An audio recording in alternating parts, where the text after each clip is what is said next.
morning. We've got our wonderful gentleman named Ansgar. He's going to be chatting with us today about extending CDK constructs and Terraform. So Ansgar, why don't you go ahead and kick this all off for us? You're on mute. There we go. Yeah, I didn't start it. Thanks, Matt. Yeah, I'm going to show you how you can extend CDK for Terraform constructs. So yeah, that's what this will be about. First, something about shortly. My name is Ansgar, and I worked with Terraform in the past for a few projects. And I was always inspired by all those different kind of providers and modules that kind of inspired me with all the things I could build with those building blocks. And so I couldn't wait to start working on the CDK for Terraform and finally joined the team this month. So yeah, I'm happy I'm here. And yeah, just maybe some of you don't know the CDK for Terraform yet. So just some short overview. The CDK for Terraform allows you to define your infrastructure in high-level languages. It uses the JSII library by AWS for that, the same that is also powering the AWS CDK. And this enables the support for the different languages. Currently, those are TypeScript, JavaScript, Java, Python, and C#. And in the future, there will others follow. So Golang is something we have in mind for that already. And JSII currently supports it. So that brings it kind of to the table, or started to support it. And yeah, regarding the CDK for Terraform, how does it work? So under the hood, it uses Terraform and it synthesizes the programming constructs to some JSON format that is used by the Terraform binary itself. And this allows us to reuse all existing Terraform modules and providers. And this is uniquely cool about the CDK because we can even keep those side by side. So we can keep using HCL and combine this with some constructs from the CDK for Terraform for maybe new features or other teams that like to use that. And so, for example, an ops team could provide standard modules that are picked up by application teams, and they could consume it in their favorite language. So just a short example how that would look like. On the left, you can see HCL, and on the right, you can see the TypeScript, or this time TypeScript, as I'm going to cover in my talk as well, the TypeScript representation of the same thing, kind of. And once more, thanks to JSI for making this possible. And yeah, now we have some high-level language like TypeScript, and we could start to explore how we could extend these constructs. So maybe let's first have a look at what could our goals be. So why should we extend the constructs at all? As we now have the power of a high-level programming language, we can do things that you normally do in such languages. So for example, hide implementation details and rather show the intent and some abstraction layer. So to move the verbosity of some things you do to a separate file, and by that accidentally build reusable building blocks, and in the end to just keep things dry. So in this demo, I'm going to show we are going to use this for granting access to something which normally needs quite some boilerplate. And I was inspired by this for this by the AWS CDK. So let's have a short look over there how layer 2 constructs are built or look like with AWS CDK. So this is an example I took from their docs. So they're creating a Lambda function and an S3 bucket, and then calling a grantRead method on the bucket, which grants access to the Lambda to access that. So with AWS, to configure such a thing, you usually would create your IAM rules manually. And yeah, by that, if you do that a lot, you probably have a vertically mounted monitor to be able to read all those files at once and understand them. But this feature of the AWS CDK makes it really great to just understand what should happen and keep the exact implementation out of sight. So what we are going to use this way of syntax for is the concept of granting access. So we are using the Terraform CDK, and we are going to grant access across different resources of even different providers. For this demo, I'm going to use the AWS provider and DigitalOcean. So just a short preview of what the implementation is going to look like as we're going to go into the code soon.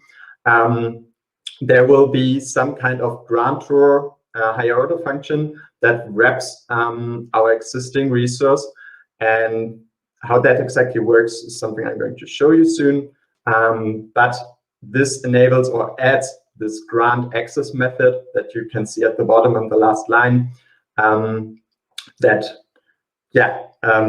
can define such a behavior between those elements. So we're having a database and a droplet, which is a server at DigitalOcean, and we're going to do a grant access on that so that the droplet is allowed to access that database. So I don't want to spend any more time on those theoretical ways, so I'm just going to go into the code. So let's jump over, and I'm going to start off with just showing you the basic structure of the CDK for Terraform project, as some of you might not have seen that yet. So everything starts with a cdktf.json file. This is our entry point, for this project. We're using TypeScript, so that's defined as the language and line 2.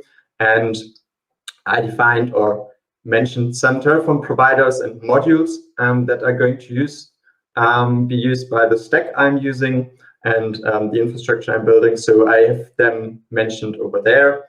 And yeah, so that's just some starting point. And defining those providers and modules over here allows us to generate the bindings for the native Terraform providers to be used in this case with TypeScript.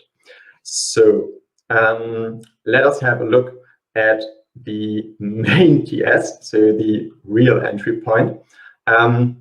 This is the file that's used when we're synthesizing, which means when we are using our programming constructs in TypeScript and boiling them down or converting or synthesizing them to some JSON that is used by Terraform in the end. So some JSON representation of Terraform. So so we are defining 4 different stacks. They are imported from different files. I'm going to go through them later. And using multiple stacks at once is a new feature we got from the latest 0.3 release. And yeah, so just configuring some remote config to have our Terraform state on Terraform Cloud, and just some different workspaces over there, and the synthesize command, which creates our JSON. So let's jump into a first example of infrastructure. So over here, I already spoiled it by having scrolled down. We are having the first stack, and this one is named DigitalOcean stack. And at the top, we can see our database cluster resource that we are going to use is wrapped in some kind of method that we already saw on the slides. And yeah, this is similar to what you would do in Terraform. So it creates a provider, a new database cluster, and a new droplet. And the thing that is new is finally in line 32, our grant access method that we wanted to have so badly and to just get rid of some boilerplate. So we have that there. How that works, something I'm going to show you soon. Let's jump into that. So the grant access, I put those things just besides the project for now, so that's not a readily available library or something. So grant access, it's all defined in this TypeScript file. is powered by having wrapped our resource in this grantor high order function which returns a new class that implements this new thing and keeps everything else from the base. So from our DigitalOcean database cluster resource, for example, it uses a concept of having some kind of strategy that's used to do the granting. And over here is just some code to look for a default strategy for the given resource types, or else throwing an error. And if you don't want to have it look for one, you can also explicitly pass a strategy. And a strategy just has the interface of grant access. So it just implements the granting part. And for our example, I have some default strategies in place that I put over here. Some kind of registry at the top I won't go into, that just takes care of the registering of those, and yeah, and finding a strategy if we need one based on the types. And this is the first one that we just saw that is working with our example, and that I just called it DigitalOcean DB grant strategy. And this grant strategy takes a database cluster and a droplet. So the grantor, wherever the access gets granted on, in this case is of the type database cluster, and the grantee is the droplet, so our server. And it just creates a new resource. And so the new database firewall resource that's specific to working with that on DigitalOcean. And that resource would normally have been defined besides those other resources. So this is the implementation detail that we kind of abstracted away, that is automatically picked if we are trying to grant access between those two types of resources.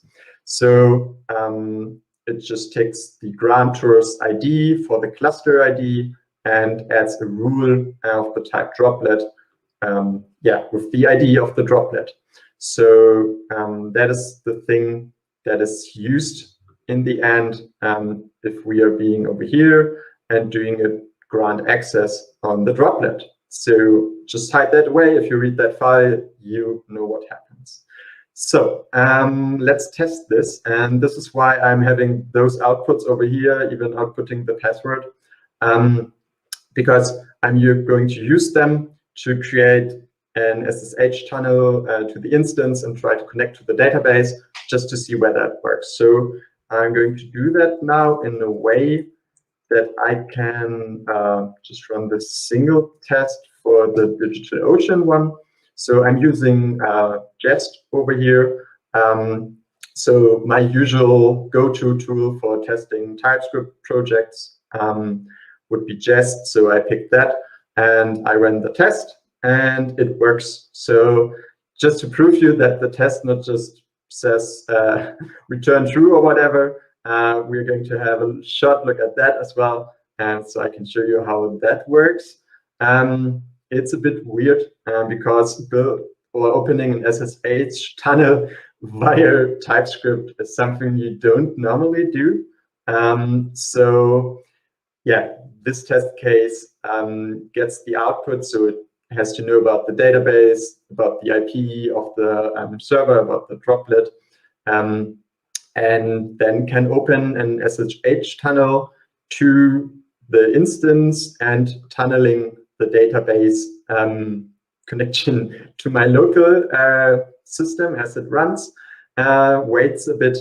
And for the test case itself, so that was part of the setup, it's going to execute the Docker run command because I didn't want to install the Postgres CLI on my machine and make sure that the versions are correct. So I'm just going to use that one from the Docker image. I'm putting the database URL in there that I have that points to localhost. And I'm replacing localhost with host.docker.internal so that inside the Docker machine, my test can phone out to what's running on my Mac. So on my Mac, where the port is exposed which connects to the database somewhere else in some data center. So, and there's a command being run, \l. So that's the list databases command for Postgres, which returns some kind of result that I'm checking for the test now. So those who worked with Jest before knows that they are built in tools to match certain kind of outputs. And one thing is to match an inline snapshot that gets automatically put in there the first time this test runs. And for my example, this is what was in there before. It was not written with my run that I just showed you. So when the test ran a few minutes ago, the database actually still returned those databases, databases, and the cluster returned them. So that's a simple kind of test to check whether it actually worked. And maybe it's not that good to use that in production. If someone would add a database and my test would fail, and I think my infrastructure is not working anymore. But it's the first starting point. And it just shows what you can do with the power of higher level languages. So let me go back a step. So this was the first example using DigitalOcean, a droplet, and a database cluster. But I promised you I would also mix and match those providers and put the AWS one in there as well. So this brings me to a second stack I have in place, which uses an EC2 instance, so a server over at AWS, and grants access to that server, or grants this server access to the database at DigitalOcean. Well, this would not make much sense for a production use case, even if it were across regions, that would be even worse. It's just a simple example to show how that works. So I'm having the database cluster over here as before, and I'm having set up for the EC2 instance. So I'm getting an AMI for the latest Ubuntu, and I'm going to create a key pair with my public key that I created for this demo for the SSH tunnel. And I'm going to add a security group that allows me or anyone to connect to that SSH port. And then I'm going to create the EC2 instance, and pass that AMI ID, the key name of my key, and the security group's name. So, and last but not least, the joyful part, I'm going to grant access to the database. But the last time I showed you the strategies, it had a strategy for DigitalOcean droplet. So this time around, something else has to happen. So if we have a look a bit further down in my file, there is a DigitalOcean DB EC2 grant strategy, which takes an instance. And this instance is the construct that's generated for an EC2 instance via the Terraform provider. So this time it looks similar. So I'm going to add a database firewall, and so just another new resource. And the database cluster is still the one giving the ID for the rule for itself. And the rule this time doesn't have the droplet, as we can see here at the top, but rather the public IP of the EC2 instance that it tags. So we can make use of TypeScript over here, even when writing those rules. So I could also go on the AMI, which does not make sense, but I can get some code completion over here, which is quite joyful when you work with that and build those things with the types and so on. And this time I also have a test in place to just show that it also works. This time with EC2. I won't show you the test case as it's very similar. And it also can connect across clouds, kind of. But that's not all. So I'm going to show you another example, and this time I will switch it around. So I'm going to, connect a DigitalOcean droplet to an RDS instance over at AWS. So the example you saw previously was DigitalOcean database and an EC2 instance at AWS. This time I'm going to switch the database to AWS and keep the droplet for DigitalOcean. So this time I have some other resources in place to set up the database at AWS. And as I didn't want to have it in my default VPC, I added a VPC module to create a new VPC. So I'm using the Terraform AWS modules VPC AWS module. The name is quite interesting because it's generated, but that one is coming from, just jump over to the CDK-TF.json, the Terraform modules part of it, which features this VPC AWS module. And I'm going to just Terraform CDK-TF get is the command which generates all of those things.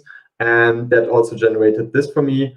And I added some config to that. So, and it took me quite a bit of time, to be honest. So I did have to find out how exactly I could make my database publicly accessible to the world. And I think it's a good thing that it was that hard.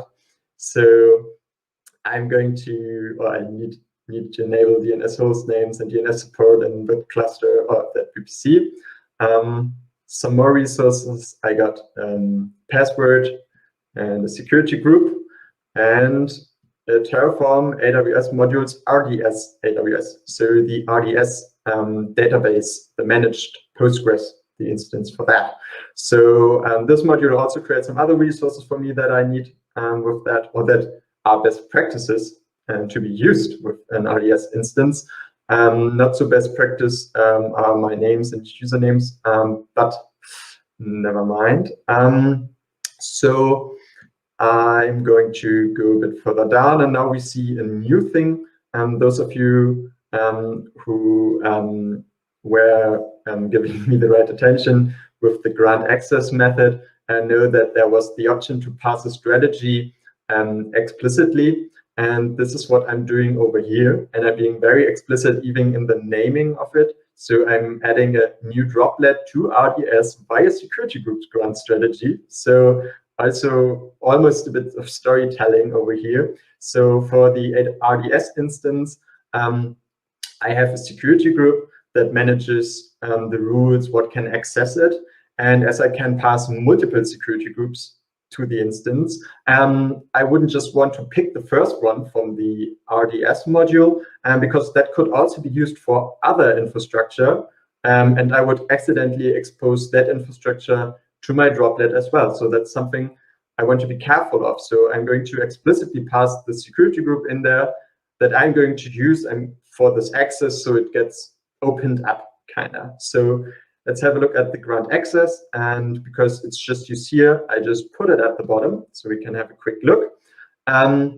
So if you call grant access, it adds a new security group rule to that security group that was parsed, and it takes the grantee, so the DigitalOcean droplets IP address, and puts it into this argument or settings so that the access is scoped down to that IP.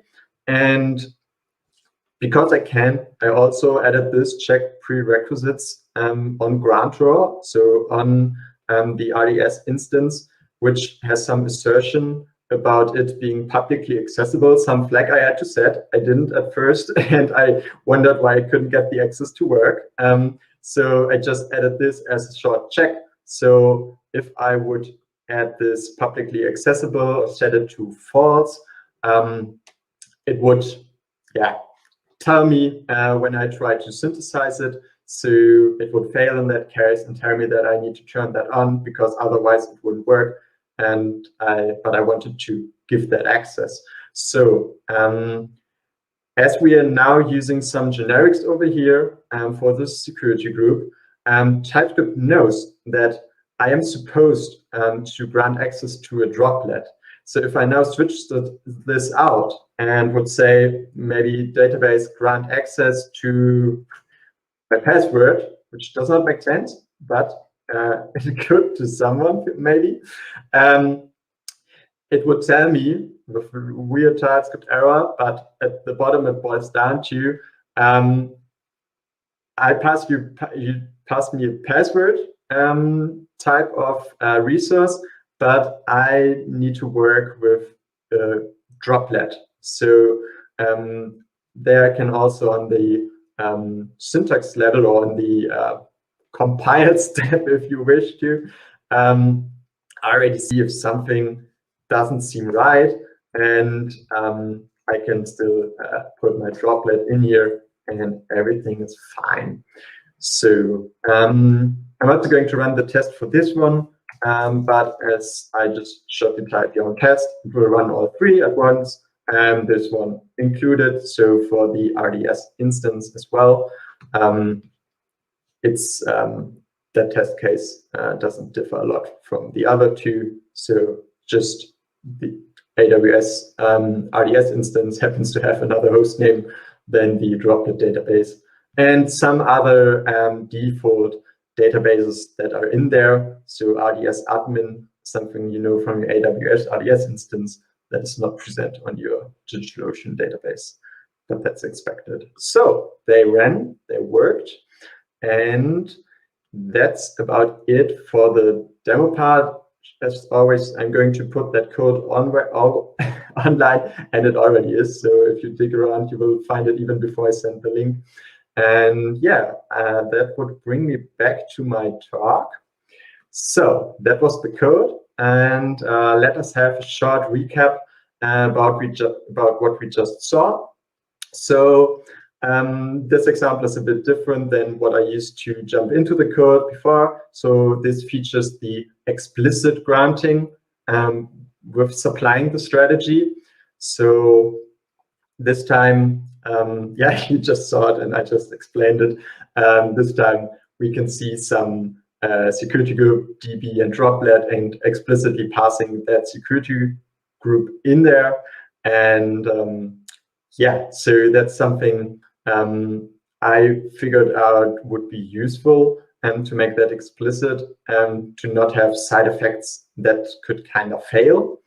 And yeah, let's take a look at the broader picture here. So what can we do now? So we have endless possibilities with the high order languages. So we could do almost anything. And what we just did is we built an abstraction for combining some resources, this time for granting access. And another thing we can do, or we did actually, is to use generics in TypeScript to catch invalid configuration very early on, so you know what happens. And if you have good code completion in your IDE, you can also make use of that, because it's going to, yeah, basically help you in writing the infrastructure. And by telling you what you can put in there and suggesting it to you. And another thing we just learned is we can use all the existing Terraform modules and providers. That those numbers are probably outdated already. They are lots, and to me they're always very inspiring to just scroll through and see, oh wow, I could configure GitHub and that one and so on. So that's always interesting to mix and match. And the modules that are available on the registry also implement a lot of best practices already. So we can make use of that and don't have to reinvent the wheel for that. And we can do the same for our own modules. So if we have some teams working on HCL for Terraform, or if you have, for example, a stack using TerraGrant, so that's very deep into the Terraform sphere, but you could also use those existing modules and combine them in higher order languages or high level languages that can be used by, for example, maybe more the application teams that are more that feel more at home with their existing tool sets and for testing that. So, but what's next? So this is a prototype. This was the first draft of how layer 2 abstractions could look like for the CDK for Terraform. And yeah, it explored the concept of a grant abstraction. So what we want to do in the future is to ship a set of usable experiments similar to this one for a small set of use cases. So granting access could be one of them. and others are something we have to still figure out. And of course, we want to make this available in more languages via JSII, the library built by AWS that powers all those different languages and that you can use with all the CDKs available. And JSII currently does not support generics, but there are ways to kind of make that still available in your favorite language. And yeah, we have to see a way or figure out how we could work with that. And of course, we need to do a lot more experimentation. So this is just a single use case I came up with. And we want to look for some that are across different resource types. So if you have a PagerDuty provider, for example, or stuff like that. So maybe, and we need to figure out what syntax is idiomatic to other languages. So this was TypeScript, and the names already looked a bit like Java, so very long and kind of descriptive actually, so maybe not that Java. But someone writing Python would probably disapprove of those names. So we have to find a way that would feel idiomatic to TypeScript users. And yeah, so if you're interested in that, hit us with whatever, and I've got some links for you to get started. So for the CDK for Terraform, we are having cdk.tf, which points you to our GitHub repo. Easy starting point to get into. I published this code and the slides you're currently seeing on my GitHub with Talk CDK Day 2021 in that repo. There's learn.hashicorp.com with tutorials and how to get started with the CDK for Terraform. And there's the Discuss forum for CDK for Terraform, where you could ask questions or give feedback, and you can also write us directly if you stumble upon us somewhere on the internet.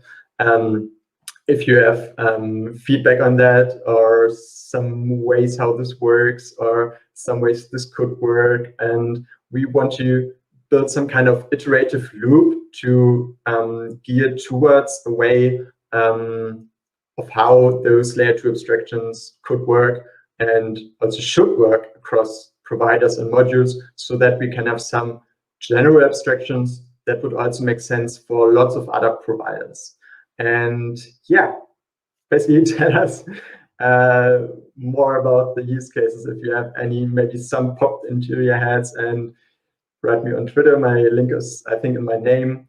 And yeah, with that, I just want to say thank you. And yeah, I think we could go over to some questions if there are.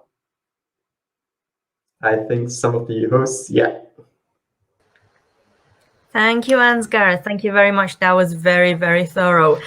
We do have one question actually that's come in from Admir Trakic, and that is, what does test really do? Creates an infra, or how does it work? And greetings from Denmark. Greetings to Denmark. I did not quite get the question regarding which tool does and create.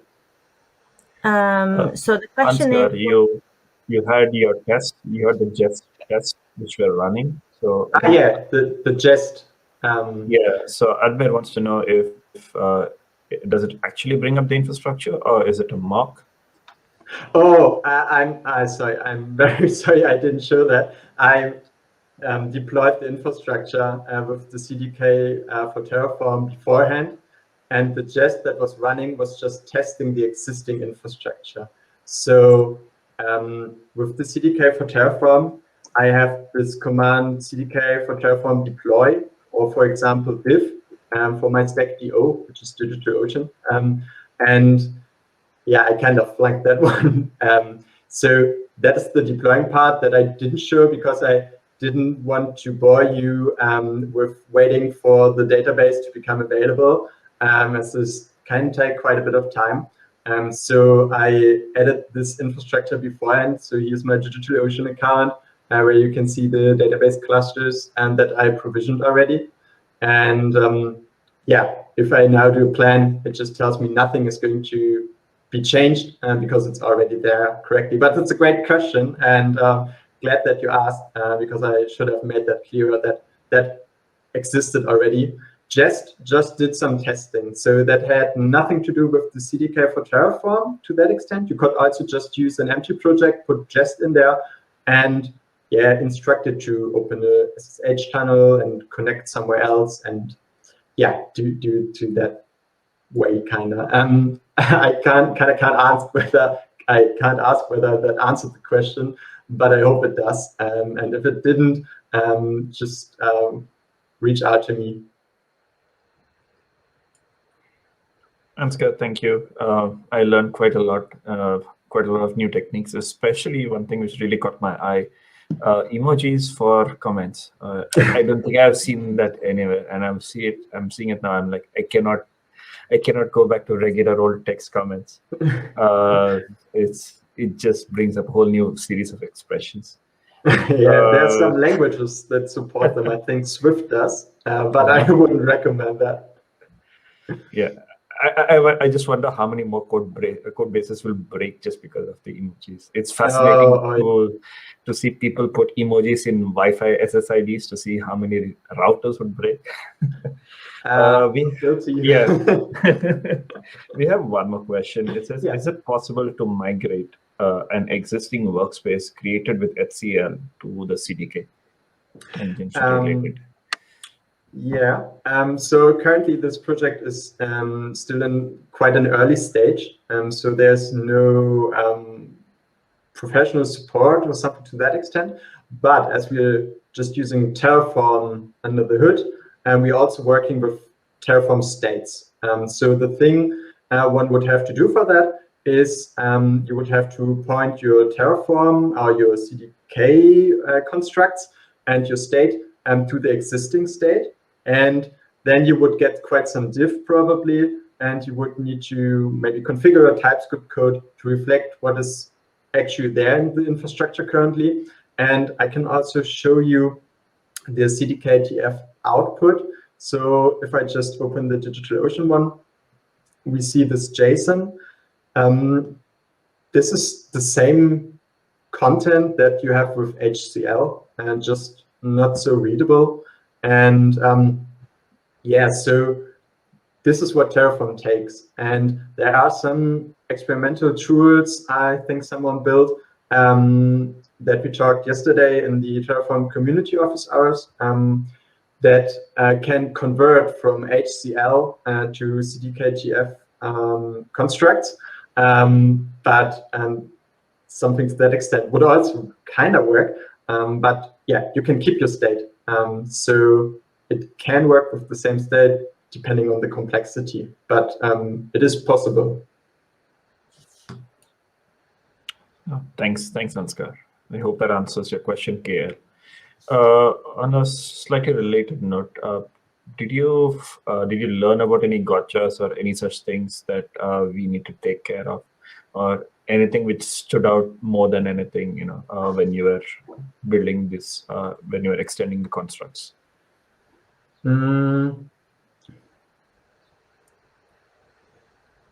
Not particularly. So the code, so I was rather surprised that it was so easy to because I was just using TypeScript. I'm adding a new method. I was digging around the TypeScript docs. So if I were to be a Python developer working with the CDK-TF with Python, and I want to build a similar thing, I would be picking around with the Python language and how to extend or monkey patch or whatever things over there. So I was just astonished by how easy that was, and it was no magic at all. So it maybe looks like it, but it's just code. So that was the main takeaway for me. Awesome. I hope that inspires a lot more people to experiment with. I'll be honest, I've never tried yet CDK for Terraform. And yeah, I really love Terraform. I really love CDK. It just seems a little incomprehensible to sort of mix and match these two. But when I see what you've done, it's like, yeah, I'm going to try out something funky there. Yeah. Danielle mentioned the other approach that you can take is wrap the existing HCL as a module in terms of creating it with a CDK. Yep. Yeah. Was that a question or was it? Oh, it was just a small comment. Yeah. And just wanted to speak it out for a benefit of all. Yeah, that's right. That's one of the great things this enables us to do, because we can just use an existing module, even a private one that we as a company might have, and generate those constructs for it. So that's something the CDK TF can do for any module, and then work with those constructs in our favorite languages. So you could have an ops team, I think I mentioned that earlier, that builds such modules for the specific infrastructure a company might have. And then you could have application teams that are fond of all their higher level languages they love to work with and all the surrounding tool sets.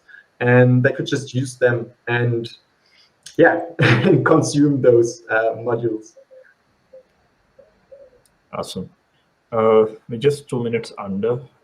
So Mirabella, do you have any other comments?